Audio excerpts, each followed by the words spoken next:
Hi dear student, कैसे हैं आप सब? I hope you all are doing very well. As I had promised that we are beginning our PYQ series, and I have already completed 3 videos, 3 to 4 videos of physical world geography and Indian geography. Now today I am going to bring a concept which is very ignored by the students. Just a second. एक ऐसे topic की हम बात करेंगे आज बेटा जो mostly student ignore कर देते हैं. And as I have analyzed the 30 years of PYQ in all the UPSC exams and state PCS, I have realized that there are out of 100% questions, 70 questions are doable, especially from the human geographical angle, which we are going to do today. But 30 questions ऐसे होते हैं आपके जिसके अंदर current data की requirement आपको पड़ती है. And without the current affair information, it is very tough to crack that kind of questions. So yes, human geography could be achievable in the exam जिसमें आप लोग डरते बहुत हो, but only possible if the current data is in your mind always. For example, I'll bring certain questions और आज हम basically जैसे हम डिस्कस करते हैं ना कि particularly हम एक ऐसे PYQs को एक second yes so as my strategy forever यही रहती है कि हम 3 मेजरली सेक्शन हमारे एग्जाम्स के हम उनको देख के चलते हैं. जैसे पहला सेक्शन अगर मैं एग्जाम की बात करूं, फर्स्ट एग्जाम जो हम डिस्कस करते हैं that is always our CSC. UPSC CSC को पहले हम एनालाइज करते हैं. तो पहला हमारा ये होगा there is around 50 questions from CSC from this particular topic economic and the human geographic has been asked. तो पहले हम उनको देखेंगे. आज की वीडियो ये होगी हमारी. Part 2 will be for the state public service commission. जितने भी आपकी स्टेट पीसीएस है हम उनके पीवाईक्यूज को एनालाइज करने की कोशिश करेंगे, मोस्ट ऑफ जो कर सकते हैं हम. तीसरा हमारा जो होगा दैट विल बी डिफेंस. जितने भी हमारे सीडीएस, एनडीए, सीएपीएफ इनके एग्जाम्स हैं हम इनके क्वेश्चंस को भी एनालाइज करेंगे from a certain topic that is called economic and the human geography. And there will be 30 question 3 videos for that. अब डिले नहीं करते हुए, just a second, 2 minutes is already done. Begin our topic and let's see the first question. And as I was saying that if you do not have the information of current affair, then 30% questions from this particular topic is out of the game. आप इसको achieve नहीं कर सकते exam में. For example अब ये एक question है पर्टिकुलरली सीएससी 2025 का एक क्वेश्चन है. अब देखो कितना यूनिक एंड कितना डिफिकल्ट क्वेश्चन बन जाता है because examiner has asked multiple dimension. The question has been asked about mineral security. The question has been asked about the critical minerals, and also they talk about development and the regulation act of 1957, especially of mines and minerals. तो 2025 में 2023 के reference पे question पूछा है उन्होंने. अब ऐसे question को करने के लिए जरूरी है कि हमारे पास नॉलेज होनी चाहिए. Let's begin with the first question. India has join the mineral security partnership as member. India ने मिनरल सिक्योरिटी पार्टनरशिप को एज एन मेंबर ज्वाइन कर रखा है. पहला statement. India is rich resource country. Like जितने भी 30 क्रिटिकल मिनरल्स हैं हमारे पास वो हैं.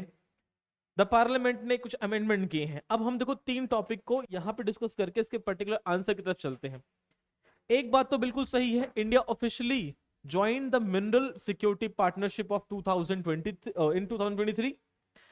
बाकी जो थर्ड स्टेटमेंट है ये भी सही है कि the parliament had amended the minerals and the mines development and regulation act of 1957 को 2003 में उन्होंने उसका अमेंड भी किया था. अब जो ये दूसरा स्टेटमेंट हुआ ये वाला, India is a rich resource rich country in all the 30 critical minerals. First of all ये जो ऑल टर्म है this is a problematic situation here, क्योंकि ऑल मतलब अगर हम मिनरल्स में इतने ही रिच हैं then it is not required to import the critical minerals from the China and all. And according to the data we have seen the most critical minerals are lying in the belt of China. फिर Ukraine के आसपास जो war चल रही है वहां भी critical minerals का थोड़ा मेंशन है. So all the critical minerals shall be present in India. That is a bit complicated and bit analytical word कि इसको सोचना पड़ेगा एग्जाम बैठ के कि 30 के 30 इंडिया में है नहीं है. और लॉजिकली अगर इंडिया में क्रिटिकल मिनरल इतने भी होंगे हैं अगर, so we shall be appreciated by the rest of the world. We have never seen that India is highly in critical minerals. तो इसलिए यहां देखो क्या लिखा हुआ है, while India has identified a list of 30 critical minerals essential for the economical development and national security, it is not resource rich in all of them. For many of these, including lithium, cobalt, and nickel, India remain heavily dependent on the imports. तो यहां पे जो दूसरा statement है वो गलत हो जाता है, बाकी दोनों स्टेटमेंट आपके सही बन जाते हैं. Next, some rare earth elements are used in manufacturing of flat television screen and computer monitors. कहने कुछ रेयर अर्थ मिनरल्स को, एलिमेंट्स को हम यूज करते हैं for the manufacturing of flat television, screen and computer monitoring. ये statement 1 है, ये बिल्कुल सही बात है जी. There are certain rare earth minerals के एलिमेंट्स जिनको हम रिफ्लेक्शन ऑफ लाइट या लाइट के रिफ्लेक्शंस के लिए टेलीविजन जैसे स्क्रीन्स में यूज करते हैं. Some rare earth elements have क्या लिखा है, phosphorescent properties. कुछ ऐसी पर्टिकुलर हमारे पास मिनरल एलिमेंट हैं जो शाइनी प्रॉपर्टीज की, जिनके अंदर कहते हैं ना लाइट को इमिट करने की प्रॉपर्टीज हैं, वो देखने को मिलती हैं. तो अब कह रहे हैं कि ये क्या दोनों स्टेटमेंट सही हैं. अब ऐसे क्वेश्चन को करने के लिए दोबारा हमें हाईलाइट करना है उस पॉइंट पे that if we have any idea about any single element जो इस प्रॉपर्टी में यूज होता है for the manufacturing of this and that, तब तो इस क्वेश्चन को हम पिक आउट कर सकते हैं. And hence if we start jumping to the statement, तो आप देखोगे there are certain elements such as, ठीक है, यूरोपियम, टेरिबियम, यट्रियम, ये 3 पर्टिकुलर ऐसे हमारे पास पर्टिकुलर एलिमेंट्स दिखाई जाते हैं which are essential for the producing of vibrant color in the LCD, LED and the plasma flat screen television and the computer monitors. Statement 2 is absolutely correct. Several REES possess, ठीक है, phosphorescent and fluorescent properties. This means they can absorb energy and later re-emit as the light. This specifies the physical property exactly why they are used as phosphorus in display screen of produce red, green and the blue light. So these minerals you need to keep in a mind. Europium, terbium, yttrium, ये सारे use होते हैं किस चीज के लिए? These use are in the light for the LED, LCDs and all. Next, India despite having the uranium deposit depend on the coal for most of its electricity production. कह रहे हैं इंडिया के पास 2% के आसपास, इसने मेंशन नहीं किया but मैं कह रहा हूं इंडिया के पास 2% यूरेनियम है.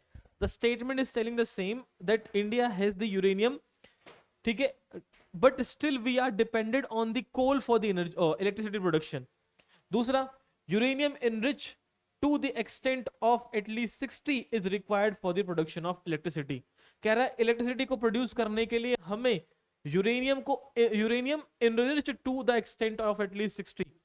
अगर हमें यूरेनियम से इलेक्ट्रिसिटी प्रोड्यूस करनी है तो हमको यूरेनियम को एनरिच करना पड़ेगा एटलीस्ट 60%, तब कहीं जाके एनर्जी प्रोड्यूस होगी. देखो पहला वाला स्टेटमेंट तो बिल्कुल सही है क्योंकि हम यूरेनियम रखते हैं अपने पास 2% के, येट हम कोल प्रोडक्शन में बहुत डिपेंडेंट है, हम हाइड्रो इलेक्ट्रिक प्रोजेक्ट्स पे डिपेंडेंट रहते हैं. अब सवाल यह है कि अगर यूरेनियम हमारे पास है तो हम डिपेंड क्यों है? क्यों? दूसरा स्टेटमेंट कह रहा है कि क्योंकि यूरेनियम से इलेक्ट्रिसिटी प्रोड्यूस करने के लिए उसको 60% एनरिच करना पड़ता है. ये बिल्कुल ही इलॉजिकल सेंस है क्योंकि यूरेनियम को इतने एनरिचमेंट की रिक्वायरमेंट नहीं होती.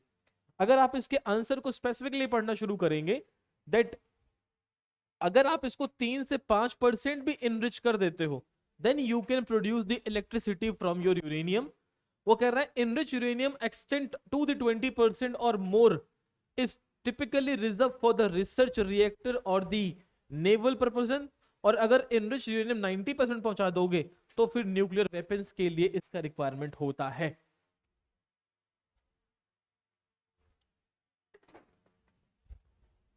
Now what I am telling कि कभी कभी जब ऐसे रैंडम क्वेश्चंस आते हैं तो बेसिक्स हमारे पास नहीं होते और हम क्वेश्चंस को गलत कर देते हैं.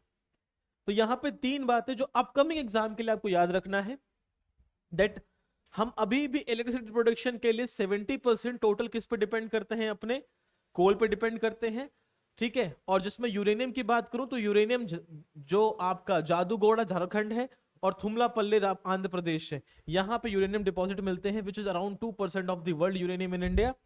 उसके बाद भी अगर यूरेनियम से हमें इलेक्ट्रिसिटी प्रोड्यूस करनी then we have to enrich it from 3 to 5%. अगर वो एनरिच होता है 20% के तो नेवल प्रपल्शन द इंजन्स के लिए यूज किया जाएगा, और अगर वो 90% एनरिच हो जाता है then it is could be use for the nuclear weaponries. बात को याद रखेंगे. अब आगे देखते हैं. Kamaraj port, Mundra port, Visakhapatnam port. There are 3 ports have been given, 3 port हैं आपके। कह रहा है Kamaraj port first major port in India in register as an company, Mundra port largest privately owned port, Visakhapatnam largest container port in India. अब देखो, मुझे कुछ पता हो या ना पता हो, ऐसे क्वेश्चन को करने के लिए आपके पास स्टैटिक इन्फॉर्मेशन भर भर के होनी चाहिए। लार्जेस्ट कंटेनर हैंडलिंग जो पोर्ट है ना, that is Jawaharlal Nehru port which is in Maharashtra. तो जो जवाहरलाल नेहरू पोर्ट है मुंबई वाला, वो लार्जेस्ट कंटेनर होल्ड मतलब हैंडलिंग पोर्ट है इंडिया का। सो इफ मुझे इतना पता है कि एक का आंसर मुझे पता है, Jawaharlal Nehru is the largest container port in India, तो मैं तीसरा एलिमिनेट कर दूंगा और only 2 Kamaraj port and Mundra port they become your right answer here. तो भाई Kamaraj port and Mundra port दोनों ही सही है। Visakhapatnam largest container port in India, ये गलत है। विशाखापट्टनम एक बहुत बड़ा नेचुरल हार्बर है। Largest container port belong to the Jawaharlal Nehru port, Navi Mumbai in Maharashtra. ठीक है, अब कामराज पोर्ट की बात है, only major port that is the corporate company. Mundra port largest private port, अभी जो अडानी ग्रुप से इनको मुंद्रा पोर्ट दिया गया था कार्गो हैंडलिंग में, ऑटोमोबाइल के कार्गो हैंडलिंग में सबसे टॉप हो चुके हैं ये। Jawaharlal Nehru port largest container port हो गया है। Kandla port largest port by the volume of cargo weight handling, और उसके Visakhapatnam port deepest landlock and the protected port of India. यहां रखेंगे इसको। नेक्स्ट, ठीक है, एलिमेनाइट एंड द यूटाइल, ठीक है, abundantly available in certain coast tract of India are rich source of which of the following। अब देखो, जो एलिमेनाइट है, एरुटलाइट है, रूटाइल सॉरी। अब ये मिनरल्स जब भी आप ह्यूमन ज्योग्राफी पढ़ते हो तो आप ऐसे मिनरल्स को किसी भी किताब के अंदर नहीं पढ़ते। And I am telling you honestly students, 2006 से लेके अभी तक यूपीएससी ने ऐसे मिनरल्स के 4 से 5 बार रेफरेंस दे रखे हैं। ऐसे रेंडमली उसने क्वेश्चंस किसी भी ईयर में उठा के नहीं पूछ लिया। 2006 का पेपर अगर आप देखोगे सीएससी का, उसमें ऑलरेडी उसने इन मिनरल्स को मेंशन किया है, और इसी एंगल पे मेंशन किया है क्योंकि ये मिनरल्स हमेशा कोस्टल रीजन में मिलते हैं। मैं क्वेश्चंस दिखाऊंगा अभी, आप देखना। तो कह रहा है कि जो एलिमेनाइट है और जो रूटाइल है, ये basically coastal tract of India में मिलते हैं। ये सबसे अच्छे सोर्स किसके हैं? These are the great source of titanium. याद रखना है किसके सोर्स हैं? आपके टाइटेनियम के सोर्स हैं। ठीक है, अब इनकी बात कर लेते हैं। Titanium is highly valued for its high strength to the weight ratio and the corrosion resistance. It is used for the aerospace, medical implants and the high industries में इनको यूज किया जाता है। India has one of the largest reserve of the ilmenite in the world. इसको please याद रखेंगे।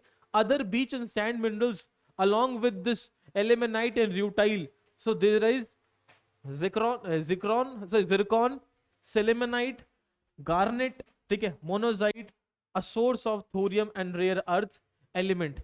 so selemenite, garnet, अगर इन पे क्वेश्चंस आएंगे तो प्लीज इनको याद रखेंगे आप लोग। that's why I am telling you this fact here। आगे देखो, with the reference to the India's project on the connectivity, consider the following statement। East west corridor under the golden quadrilateral project connects the Dibrugarh and Surat. अब हमको पता है कि भाई जो particular हमारा कॉरिडोर बना है, ईस्टर्न वेस्टर्न कॉरिडोर, ईस्टर्न से वेस्टर्न कॉरिडोर, ये सिलचर से लेके पोरबंदर तक है। अब वो कह रहा है कि बेसिकली डिब्रूगढ़ से लेके सूरत तक है, तो पहला स्टेटमेंट यहाँ पे गलत होगा। Trilateral highway connects Moreh in Manipur and Chiang Mai in Thailand via Myanmar.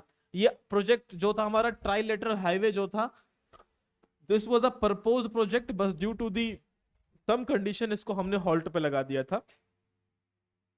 Bangladesh, China, India, Myanmar economic corridor connect Banaras and Uttar Pradesh with Kunming in China. अब ये तो 2 फैक्ट जो है, जब तक ये पता नहीं होंगे तब तक आप इनके आंसर तब नहीं कर पाओगे। तो पहले एक बार देख लो कि ये हाईवे कहां कहां पे कैसे कैसे किन को कनेक्ट करते हैं, then will jump to the answer also. जो पहला वाला है वो तो गलत हो गया, क्योंकि पहले वाला जो हमारा है वो सिलचर से लेके पोरबंदर तक है, तो फर्स्ट स्टेटमेंट तो करेक्ट इनकरेक्ट।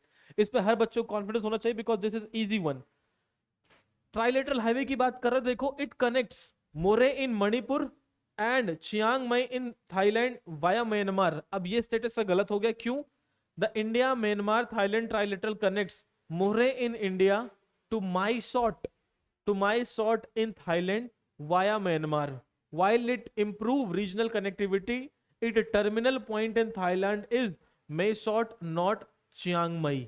तो अब यहां पे देखो क्या की हो गया, कह रहा है कि जो ट्राइलेटरल ये आपका हाईवे है जो कनेक्ट करेगा इंडिया, म्यांमार और थाईलैंड को, बेसिकली यहां तक तो बात बिल्कुल सही है कि इंडिया के जो मोरे मणिपुर है यहां से इसकी शुरुआत तो हो जाएगी, बट ये थाईलैंड के माई शॉट में नहीं खत्म होता, सॉरी ये थाईलैंड के, सॉरी हाँ, थाईलैंड के चियांग माई में नहीं खत्म होता, this and into the my shot of Thailand. तो थाईलैंड के माई शॉट में इसका एंड होता है।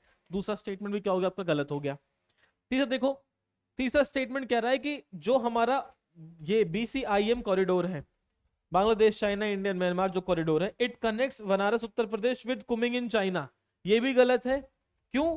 क्योंकि देखो अब पॉइंट समझना शुरू करते हैं कि बेसिकली पॉइंट क्या लिखा हुआ है कि ये इकोनॉमिक कॉरिडोर कनेक्ट करता है Calcutta in West Bengal with the Kunming in China passing through the Bangladesh Myanmar Banaras, not the terminal point specified in the corridor. तो ये बनारस से शुरू नहीं होता है, ये शुरू कहां से होता है आपका, कलकत्ता से शुरू होता है।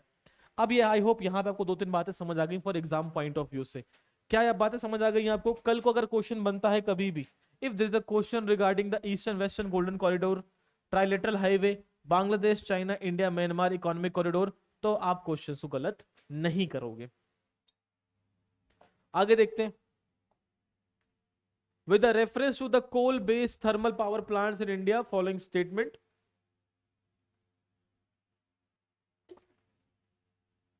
None of them uses sea water. कह रहे हैं इंडिया में जितने भी coal based thermal power plants हैं उनमें से कोई भी सी वाटर को यूज नहीं करता। None of them is set up in the water stress district. कोई भी वाटर स्ट्रेस डिस्ट्रिक्ट में सेटअप नहीं है। None of them is privately owned, और कोई भी प्राइवेटली ऑन भी नहीं है। अब लॉजिकल सेंस हमको पता है कि इस क्वेश्चन में क्या करना है हमको। स्टेटमेंट देखो क्या कह रहा है। पहली बात तो many coastal thermal power plants utilise sea water for the cooling condense to reduce the burden of fresh water. ठीक है, अब इसमें बात करें तो पहले मुंद्रा का अल्ट्रा मेगा पावर प्रोजेक्ट है वो तमिलनाडु का बेसिकली जो है वो बेसिकली किसको यूज करते हैं, कोस्टल वाटर को यूज करते हैं। तो पहला स्टेटमेंट गलत हो जाएगा। According to the World Resource Report या institution, approximately 40% of Indian thermal power plants are located in the area facing to the extremely high water stress region पे। तो बेसिकली कक्ष का रीजन हो गया, चंद्रपुर हो गया महाराष्ट्र वाला, ये सब रीजन। तीसरा, none of them is private owned, ये भी गलत हो गया। India has a high level of private partnership in the power sector. As of early 2026, roughly 131 out of 260 thermal power plants in India are privately owned. जैसे बड़े groups का नाम है अडानी पावर, टाटा पावर, ठीक है, Surya power and Reliance power. अब इन सब में आप देख सकते हो कि कोई भी स्टेटमेंट पर्टिकुलरली आपका अब सही नहीं बनता। सर अब इससे बताने क्या मतलब पड़ा कि कल को स्टेटमेंट आएगी तो आप कर दोगे कि यस इंडिया में कई सारे ऐसे पावर प्लांट्स हैं जो सी वाटर को यूज करते हैं फॉर कूलिंग एंड कंडेंस। फिर आप बोल दो कि दूसरा क्या बोलोगे कि कई सारे ऐसे पावर प्लांट है जो वाटर स्ट्रेस एरिया पे बने पड़े हैं, और कई सारे ऐसे पावर प्लांट कितने 131 ऐसे जिनको प्राइवेटली ऑन किया जाता है। तो ये स्टेटमेंट भी क्या हो जाएगी आपकी, गलत हो जाएगी। आगे देखो, with reference to the India, consider the following statement. Monazite is a source of rare earth. Monazite contain thorium. Monazite occurs naturally in the entire Indian coast sand in India. In India, government bodies only can process or export the monazite. अब यहां पे देखो कह रहा है monazite monazite monazite, तो सारे question जो हैं आपके मोनोजाइट, सारे स्टेटमेंट मोनोजाइट पे हैं। अब जिन बच्चों को मोनोजाइट के बारे में पता होगा वो इसका आंसर निकाल पाएंगे, लेकिन जिन बच्चों को मोनोजाइट के बारे में नहीं पता होगा वो सुबह से लेकर शाम तक बैठे रहेंगे तब भी इन क्वेश्चन को नहीं टैकल आउट कर पाएंगे। Let's jump to the answer. अगर कभी मोनोजाइट पे क्वेश्चन आता है तो आप कैसे सॉल्व करोगे, फिगर आउट करते हैं। देखो, monazite is the source of rare earth, perfectly सही है। क्या कह रहा है, monazite is the phosphate mineral that contains high concentration of rare earth elements such as cerium and लेंथम।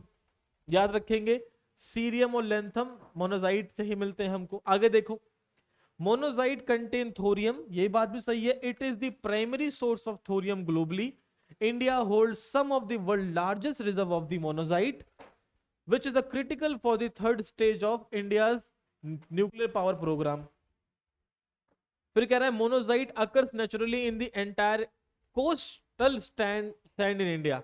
अब while monazite is prominent beach sand mineral, but it does not occur along the entire Indian coastline. It found significant concentration deposit primarily the coastal sand of Kerala, Tamil Nadu, Andhra Pradesh and Odisha also. In India, government body only can process or export the monazite. ये बिल्कुल सही बात हो गई. अब guys सुनो ध्यान से मेरी बात. सर इस क्वेश्चन के बारे में तुम्हें बिल्कुल आइडिया नहीं था. अगर बिल्कुल आइडिया नहीं था तो जो बच्चे, एक बच्चा भी देख रहा है ना, आई वॉन्ट कि आप एक बार स्टेटमेंट नंबर 3 पढ़ना मेरे लिए.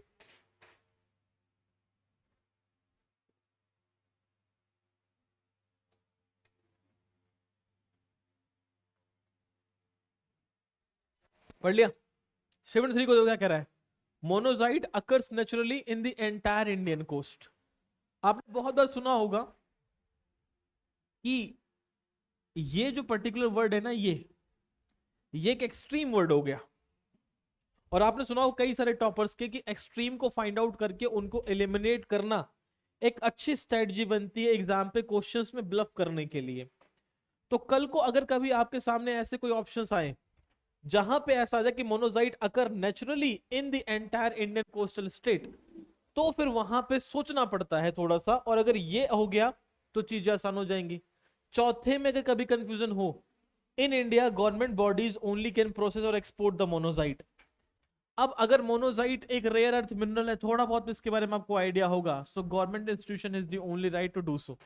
बट अगर आप तीसरा एलिमिनेट कर दो किसी तरीके से, just because of using that extreme, ठीक है, just because of using this extreme entire Indian coast, तो तीसरे के एलिमिनेट होते हैं my dear lords. You will jump to the right answer for the UPSC. UPSC ऐसे ट्रिक खेलते हैं कभी कभी एग्जाम के अंदर. अच्छा कभी कभी ना ऐसा होगा बच्चों आपके लिए एग्जाम में, some time you will feel this in examination कि आपको लगा पेपर मुझे यार आ ही नहीं रहा, मैं जितनी मेहनत करी कुछ समझ नहीं आ रहा मुझे. उस मोमेंट में क्या करना है आपको, ज्यादा कुछ हेक्टिक मत बनाओ चीजों को, थोड़ा काम डाउन हो जाओ. और काम डाउन होने के बाद जो भी आपने ये पीवाईक्यू सीरीज में सीखी है ना चीजें, कि भाई कहाँ पे कॉन्फिडेंस लूज करना है, कहाँ पे कॉन्फिडेंस गेन करना है, कहाँ पे एलिमिनेट कर सकते हो, कौन सा वर्ड टिपिकली गलत लग रहा है मुझे इस पूरे सेंटेंस के अंदर. जब आपको लगता है, ये लगने लग जाए कि यार मुझे पेपर आ ही नहीं रहा अब, और अब मैंने कैलकुलेट भी कर लिया कि मैं प्री क्वालिफाई भी नहीं कर पाऊंगा, सिर्फ 20-30 क्वेश्चन कर पाया हूं, तो उसके बाद जब आपको जो ब्लफ लगाने होते हैं ना, वो ब्लफ इसी चीज का है पूरा. Entire, usually, one, extreme, only one, ये सब चीजें होती है ना, आप फाइंड आउट करना सीखोगे तब जब आप बहुत से क्वेश्चंस को अटेम्प्ट करोगे. इसलिए questions attempting is one of the most beautiful tool to crack the prelims. ठीक, आगे देखो.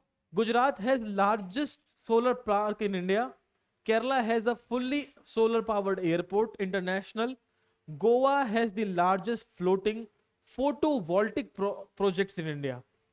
अब सारे करंट अफेयर हैं, कोई भी ऐसा नहीं जिसने कॉन्सेप्चुअल पूछा है. Everything is from current affair here also. अगर सब कुछ करंट अफेयर से, तो करने के लिए हमें इस डेटा को अपने दिमाग में बैठाना पड़ेगा, so that we are ready for the upcoming exams. Question क्या रहा है देखो. पहला स्टेटमेंट कह रहा है Gujarat has the largest solar park in India. तो ये बात इनकरेक्ट हो गई, क्योंकि एज पर 2022 जो बडला या भाडला सोलर पार्क है राजस्थान का, ये लार्जेस्ट सोलर पार्क है अभी तक का. ठीक है, with the total capacity of 2245 megawatt, while Gujarat has the major park like the Charak solar power plants but not the largest of the country. ये दिमाग में बैठी हुई बातें. सोलर पावर्ड एयरपोर्ट इन केरला, ये बिल्कुल सही बात है. केरला का है कोचिन एयरपोर्ट. ये बहुत बड़ी न्यूज बनी थी 2015 के आसपास कि पहला ऐसा एयरपोर्ट है जो प्योरली कैसा है, सोलर पावर्ड एयरपोर्ट है. तो ये बिल्कुल सही हो गया. Floating solar project in Goa. Goa has the largest floating solar photovoltaic projects in India. ये बात स्टेटमेंट कह रहा है, पर ये गलत हो जाएगा. क्यों? क्योंकि in 2022 the title for the India's largest floating solar project belong to the NTPC. ठीक है, Ramagundam project in Telangana which is 100 megawatt capacity, not any other. तो अब इस हिसाब से only one statement is correct which is the second one, मतलब only two become the right answer for this particular question. आगे देखो. The crop is subtropical in nature. A hard frost is injurious to it. it requires at least 210 frost free days and 50 to 100 centimeter of the rainfall for its growth. A light well drained soil capable for the retaining moisture is and ideally suited for the cultivation of the crop. Which of the following crop we are talking about? We are talking about cotton. Why I am saying this? ये NCERT की statement है for the cotton production it requires 210 Frost free days. अगर इतने उसको Frost free days नहीं मिलते तो cotton खराब हो जाती है पूरी तरीके से. इसको ऐसी मिट्टी चाहिए जिसके अंदर वाटर रिटेंशन की कैपेसिटी हो. It requires some time. ठीक है. हाई टेम्परेचर और less rainfall region which is region of Maharashtra and Gujarat. आगे देखते हैं. With reference to the management of the minor minerals in India consider the following statement. Sand is a minor mineral according to the prevailing law in the economy or the country. Country के prevailing law के हिसाब से जो sand is the minor mineral. State government have the power to grant mining lease और minor minerals, but the power regarding to the formation of the rules related to the grant of minor minerals lie with the central government. कह रहे state governments के पास ये right है कि power grant कर सकते हैं माइनिंग के लिए, लीज के लिए, बट लॉ बनाने की बात जब भी होगी तो वो पावर है आपके सेंट्रल गवर्नमेंट के पास. State government have the power to frame rule to prevent illegal mining of the minor mineral. अब ये ह्यूमन ज्योग्राफी का एंगल है, करंट अफेयर का एंगल है, नॉर्मल अंडरस्टैंडिंग का एंगल है. आपको बस लॉजिकली सोचना है और लॉजिकली सोचने से मैं आपको बताऊंगा एक चीज पे तो आप ब्यूटीफुली पहुंच जाओगे. वो ब्यूटीफुल स्टेटमेंट हो जाएगा आपका अगर ढंग से देखना शुरू करोगे. दैट इज स्टेटमेंट क्या क्या है देख लो.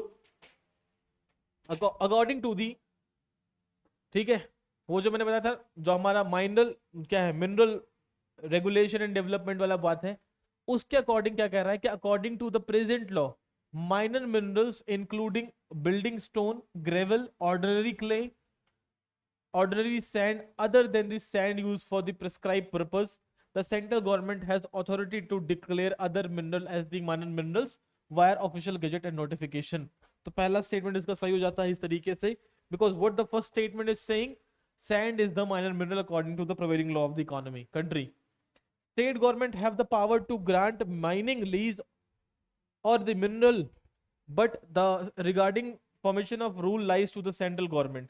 अब अगर इस स्टेटमेंट को सही देखोगे तो यहां क्या कह रहा है, while the state government do grants the lease under the section 15 of the mineral regulation and development or other mineral, ठीक है. अब उसके बाद in respect of minor mineral, लेकिन central government does not frame the specific rule, they are develop by the state government. अब यहां पे देखो क्या है, जो पूरी स्टेटमेंट है उसने कहा कि जो माइनर मिनरल्स है इस पे लीजिंग का, माइनिंग का सारा राइट स्टेट गवर्नमेंट के पास है, बट अगर सेंट्रल गवर्नमेंट चाहे तो उस पर कानून बनाती है सेंट्रल गवर्नमेंट है. अब रेगुलेशन ये कहता है कि जी ऐसा कोई फ्रेमवर्क नहीं है. माइनिंग जो आपकी ये है नॉर्मल माइनर मिनरल्स है, इनके माइनिंग के लिए, इनकी लीजिंग के लिए जो सारा फ्रेमवर्क है वो स्टेट गवर्नमेंट ही तैयार करती है. सेंटर का कोई खास इसमें मेंशन नहीं किया गया है. Third, state government have the power to frame rules to prevent the illegal. बिल्कुल सही बात है. क्यों? अगर आप ये मानते हो कि ये वाला स्टेटमेंट बिल्कुल सही बन जाता, गलत हो गया, तो मतलब सेंट्रल गवर्नमेंट लॉ नहीं फ्रेम करती. अगर सेंट्रल गवर्नमेंट लॉ फ्रेम नहीं करती तो इसका मतलब स्टेट गवर्नमेंट के पास ये अथॉरिटी है कि वो लॉ फ्रेम करेगी कि मिनरल्स एंड माइनिंग को कैसे हमें रोकना है इलीगल माइनिंग से. आगे देखो. In India the state government do not have the power to auction non coal mines. कह रहे इंडिया में स्टेट गवर्नमेंट्स के पास ये राइट्स नहीं है कि वो ऑक्शन कर सके नॉन कोल माइंस को. दूसरा, Andhra Pradesh and Jharkhand do not have gold mines. Andhra Pradesh और झारखंड के पास गोल्ड माइन ही नहीं है. Rajasthan has the iron ore mines. Rajasthan के पास आयरन ओर माइंस है. अब माय डियर स्टूडेंट्स, ऐसे क्वेश्चन में डायरेक्टली पता लगता है कि उसने बोला कि आंध्र और झारखंड के पास गोल्ड माइंस नहीं है. ये बात सही नहीं है. आंध्र झारखंड के पास गोल्ड माइन है, राजस्थान के पास आयरन ओर की माइंस है. तो ये दो तो स्टेटमेंट बिल्कुल सही बन जाते हैं. मतलब डू नॉट है तो ये तो गलत हो गया, तो ये सही बन जाता है. 3, अब कह रहा है कि in India the state government do not have the power to auction non coal mines. जो नॉन कोल माइंस है उनको स्टेट गवर्नमेंट ऑक्शन नहीं कर सकती. ये कौन सा स्टेटमेंट? पहला स्टेटमेंट कह रहा है. ऐसा भी बात नहीं है. देखो ध्यान से, बात इतनी सी है, in India the state government do not have power to auction the mines. ये गलत हो गया। क्यों? Mines and mineral development and regulation amendment act 2015 ये कहता है the state government were specifically empowered to conduct auction for the grant of mine concession major minerals. देख लिया था पहले हमने इसको। आंध्र प्रदेश के पास गोल्डन माइन है और झारखंड के पास भी है। रामगिरी आंध्र प्रदेश का, और उसके बाद जो कुंडक्रोच है ये आपका सुवर्णरेखा रिवर के पास झारखंड में हमें सोने की कुछ माइंस मिल जाती हैं। राजस्थान के पास आयरन ओर है, ये तो एकदम नॉर्मल फैक्ट है, इसमें कोई दिक्कत नहीं है। आगे consider following towns in India, Bhadrachalam, Chanderi, Kanchipuram, Karnal. Which among the following is famous for the sari. साड़ियों के लिए कौन सा प्रसिद्ध है इनमें से? अब ऐसे क्वेश्चन को करने के लिए फिर से वही फैक्चुअल डेटा देखते हैं क्या कह रहा है। देखो, बरदाचलम जो है तेलंगाना का है, on the bank of Godavari river. This town is primarily famous for दी श्री सीता, ठीक है, रामचंद्र स्वामी temple. while it is significant pilgrim center, it is not historically recognized as the major hub for the traditional sari or the fabric production। तो ये तो गलत हो गया। दूसरा, चंद्र जो आपकी चंदेरी है मध्य प्रदेश में, is world renowned for the Chanderi saris and the fabric. Kanchipuram Tamil Nadu का, it is also famous for the silk city, तो मतलब ये भी सिल्क साड़ीज के लिए फेमस है। लोकली जो हरियाणा के करनाल की बात करें, it is well known for their agriculture significance for the basmati rice for the Karnal lake, Karna lake, but not for the saris. So hence Chanderi, Kanchipuram, they both are famous for saris and hence the answer will be 2 and 3। जहां भी 2 and 3 दिखेगा उसे सही कर लीजिएगा। आगे देखते हैं। There are 4 highways, NH4, NH6, NH15। कौन सा हाईवे सही से कनेक्ट है? गर्मी में ड्रिंकिंग वाटर इज कंपल्सरी।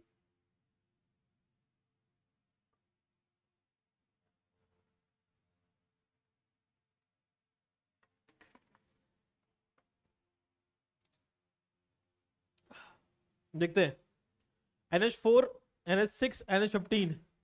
अब NH4 की बात करें, क्या है? चेन्नई से हैदराबाद। NH6 की Mumbai to Calcutta. NH15 Ahmedabad to Jodhpur.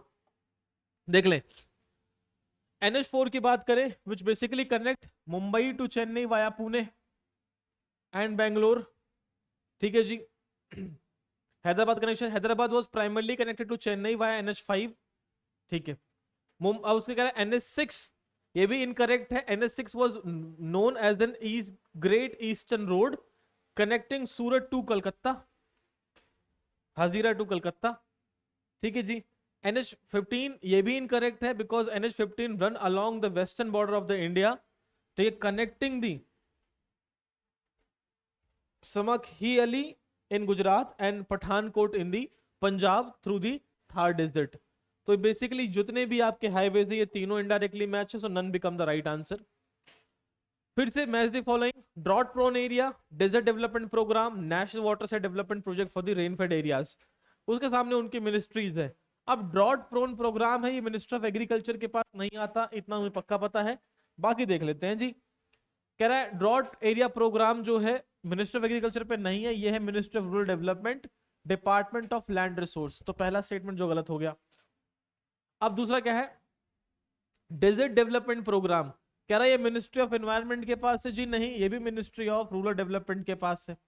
तीसरा, नेशनल वाटरशेड डेवलपमेंट प्रोग्राम, कह रहा है ये मिनिस्ट्री ऑफ रूरल डेवलपमेंट के पास है, लेकिन ये मिनिस्ट्री ऑफ एग्रीकल्चर के पास है जी। लो जी, तो इस हिसाब से none become the right answer.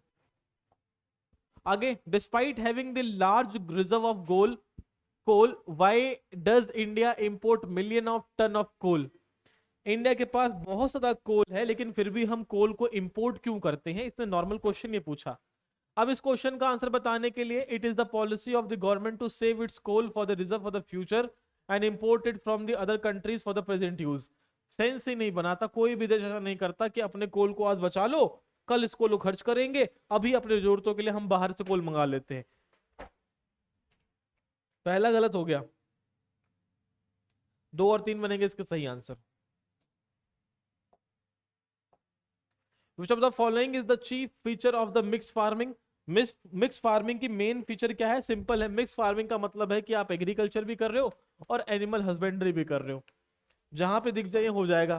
Cultivation of both cash crop and food crop, cultivation of 2 और more crops, rearing animal and the cultivation of crop, ठीक है जी।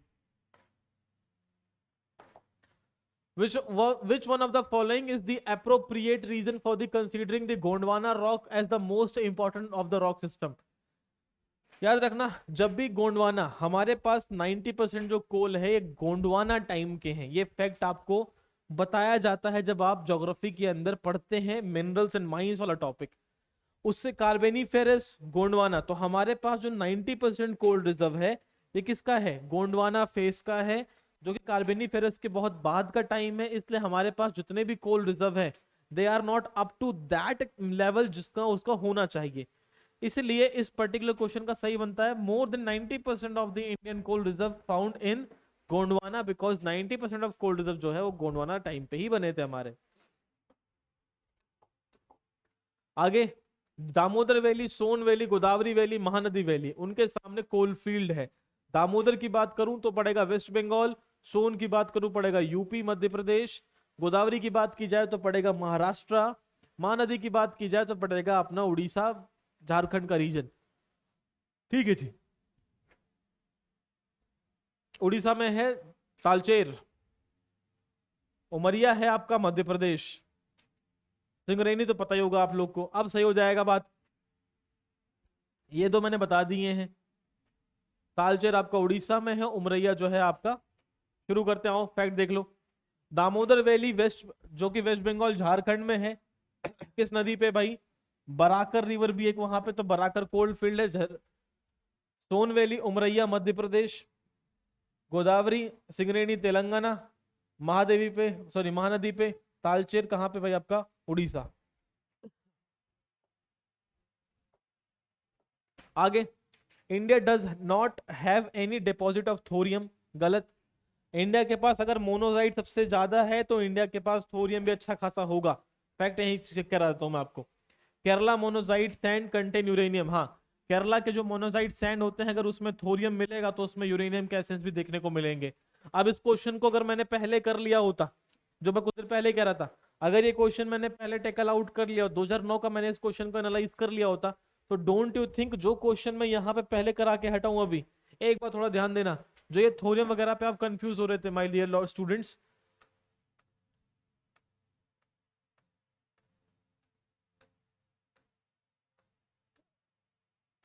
अरे कहाँ गया बेटा वाला क्वेश्चन, ये वाला। तो यूपीएससी ने जो क्वेश्चन 2022 में पूछा है उसी क्वेश्चन का रेफरेंस मैंने आपको बताया ना कि उसने कब पूछ लिया है, 2006 और 9 के आसपास उसने क्वेश्चन दिया था थोरियम वाला, मोनोजाइट वाला। तो अगर उस समय किसी इंसान ने ध्यान से उस चीज को रेफर करके उसको अच्छे से पढ़ लिया होता तो मेरे ख्याल से उसे अपनी कोई भी बड़ी मिनरल्स के लिए मेहनत नहीं करनी पड़ती, ऐसे क्वेश्चन को इजीली कर लेता।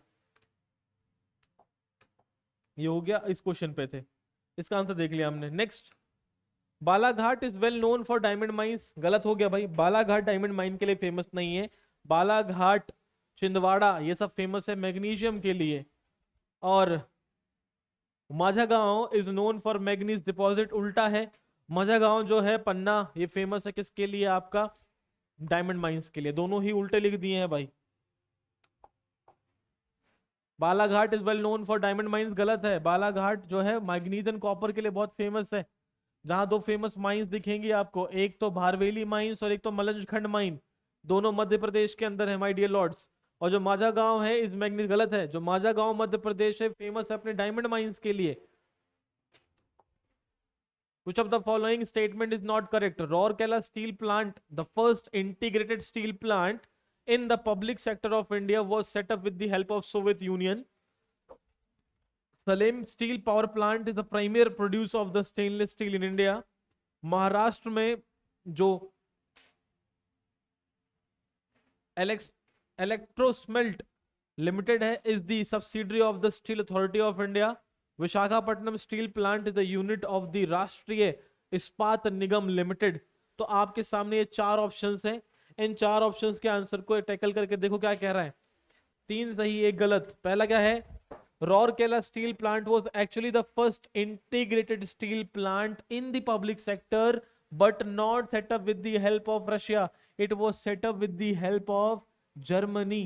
3 इंडस्ट्रीज थी, एक यूके ने बनाई थी, एक सोवियत ने बनाई थी और एक बनाई जर्मनी ने। बाकी 2 के नाम बता दीजिए। 1959 के आसपास इनका प्रोडक्शन हो शुरू हुआ था। एक्चुअल फाउंडेशन ईयर बता दीजिए।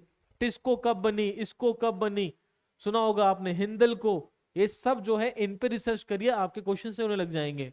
आगे देखिए, the Salem steel plant in Tamil Nadu is Indeed leader is the production of the stainless steel in the country. ये फैक्ट एग्जाम के लिए प्लीज आप याद कर लेना, काम आ जाएगा।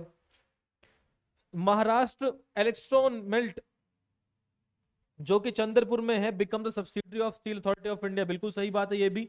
विशाखापट्टनम का जो steel plant is the main unit for the राष्ट्रीय इस्पात निगम लिमिटेड, जो कि एक नवरत्न पीएससी कंपनी में से एक है। बिल्कुल सही है। Which of the following mineral are found natural ways in state of Chhattisgarh? Chhattisgarh में क्या मिलेगा? छत्तीसगढ़ में बॉक्साइट मिलता है, डोलोमाइट मिलता है, आयरन मिलता है, टीन मिलता है, सारे ही मिलेंगे छत्तीसगढ़ में। There are no tea plantation in the African country. No बोलते एक्सट्रीम कर दिया, क्योंकि 2 ऐसे देश के नाम है यहाँ जहां पे बहुत प्रोडक्शन होता है टी का।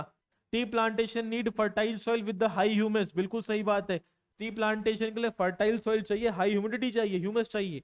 But there are no tea plantation in African country. ये गलत हो गया स्टेटमेंट, ये आपको नोट डाउन करना है तो आप नोट डाउन कर सकते हैं कि अफ्रीका में Malawi, Rwanda, Uganda and Tanzania वो रीजन्स हैं जहां पे टी ग्रोइंग सिग्निफिकेंटली तौर पे किया जाता है। Which of the following substance are found in the beaches sand of many parts of Kerala? अब देखो, मैंने आपको क्वेश्चन दिखाया था ना, क्वेश्चन 2024-2025 का था, 2022 के क्वेश्चन थे। 2006 में यूपीएससी ने रेफर दिया है एलिमेनाइट, जिरकॉन, सिलेमेनाइट एंड टंगस्टन। अब जिन बच्चों को पता है एलिमेनाइट, जिरकॉन एंड सिलेमेनाइट, ये तीनों ही सैंड मिनरल्स हैं, और टंगस्टन जो है वो पूरे इंडिया में मिलने का पोटेंशियल लगता है यहाँ से वहां। तो भाई 1 2 से जाऊंगा, चौथा गलत कर दूंगा मैं, और यही होने वाला भी है बेटा। पहला, दूसरा, तीसरा बिल्कुल सही है। Tungsten is not found in the beach sand, tungsten is typically found in the primarily ore deposit. जी हो गया। तो जिन बच्चों ने अगर 2006 और 2009 के 2 क्वेश्चंस देखे होते, तो मोनोजाइट 2022, 25, 24, ये 3 साल जो यूपीएससी ने क्वेश्चन पूछे हैं रेयर अर्थ मिनरल्स पे, उनके आंसर उनको 2006, 2009 के और 2007 के क्वेश्चनों से मिल जाते हैं आसानी से। इतना ज्यादा कभी कभी पीवाईक्यू का हेल्प ले सकता है एक बच्चा, अगर वो डेडिकेटली इसको पढ़ना शुरू कर देगा। Which one of the following is the prominent uranium producer? तो यहाँ कनाडा बनता है इसका आंसर। अगर अब पूछेगा तो आप बेसिकली कजाकिस्तान का नाम ले सकते हो। कजाकिस्तान इज बेसिकली बिकमिंग, क्यों? क्योंकि ये 2006 का क्वेश्चन है, तो उस समय तो कनाडा इसका आंसर था, बट अब कजाकिस्तान है। In Australia cattle rearing is the done for not meat than for milk. हाँ, done for meat than milk नहीं बेटा। जो कैटल रेयरिंग होती है ऑस्ट्रेलिया में, ये तो होती है बेसिकली उसके लिए, डेयरी प्रोडक्ट्स के लिए, ठीक। तो यहाँ पे both A and R are true, but R is not exception one. In Australia, cattle rearing indeed focus on the meat production than on the milk. While Australia has significantly dairy industry concentrated in the southeast and southwest, the vast majority of its cattle population is raised for the beef, which is a major export commodity. Oh my God! अच्छा ये वाला fact है. I was not aware about this, my lords. अब logically मुझे भी यही पता था अभी तक कि भाई जो ऑस्ट्रेलिया है वो डेयरी प्रोडक्शन के लिए फेमस है, तो कैटल रेयरिंग करेंगे तो डेयरी चीजों के लिए करेंगे, वो फिर उन्हें मार के क्यों खाएंगे। But according to this statement ये पहला स्टेटमेंट सही बन जाता है। दूसरा कह रहा है कि the region cattle rearing is dominated by the meat production rather than dairy is due to the geographical climatic factor. हाँ सही, ये तो चलो ठीक बनता है कि वहां पे जोग्राफिकल फैक्टर इस तरीके हैं कि वहां पे ग्रासेस उगती हैं, तो वहां पे प्रोडक्शन होना भी चाहिए। वहां लोग खाते हैं इसलिए क्योंकि वेजिटेरियन नहीं है, ये तो कोई सेंस नहीं बनाता। Chile is the still prominent proper copper producer in the world. बिल्कुल सही बात है। कॉपर सर्कल पता है आपको, copper triangle. Chile is endowed with the largest deposit of porphyry copper. बिल्कुल सही, दोनों स्टेटमेंट यहां सही बन जाएंगे भाई आपके।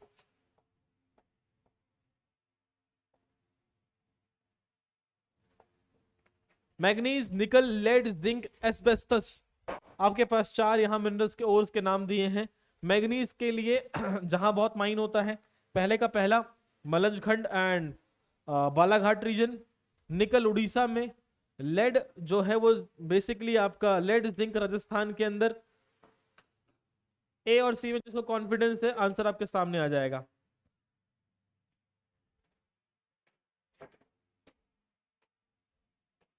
Lead zinc Rajasthan, asbestos Andhra and Orissa nickel के लिए। तो 1 2 3 4 सही मैच है, क्योंकि ये इसमें है, ये लीडिंग प्रोड्यूसर है। ये दो तो 100% कंफर्म रहता है। जब ये दोनों लीडिंग प्रोड्यूसर हैं तो मुझे यही ढूंढना था कि ए का कहां पे, 3 का कहां पे, इसलिए डायरेक्टली सी पे पहुंच गया आंसर पे। आगे mineral oil, copper, manganese, bauxite, कौन सा कहां से कैसे है भाई।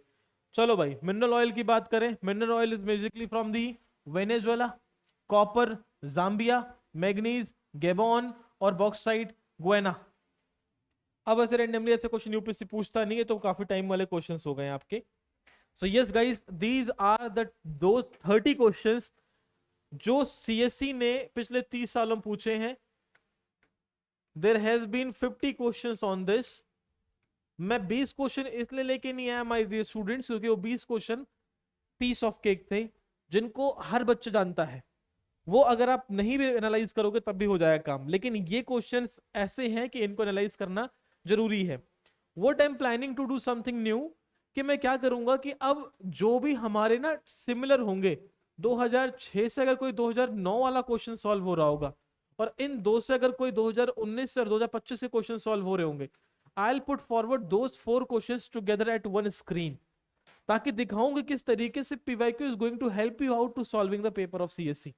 ठीक है, अब मिलेंगे हम अपनी अगली वीडियो में। The next video is going to be on economic and human geography, but majorly the topics and the questions will be from the state PCS exams. Around 70 questions के आसपास लाऊंगा, और फिर नेक्स्ट फिर से वीडियो पढ़ेंगे, उसके अंदर भी 70 से 80 क्वेश्चन करेंगे, but that will be defensive, defence के एग्जाम के होंगे। अभी के लिए इतना, bye bye, take care and मिलते हैं अगली वीडियो में। तब तक all the best and God bless you all बेटा।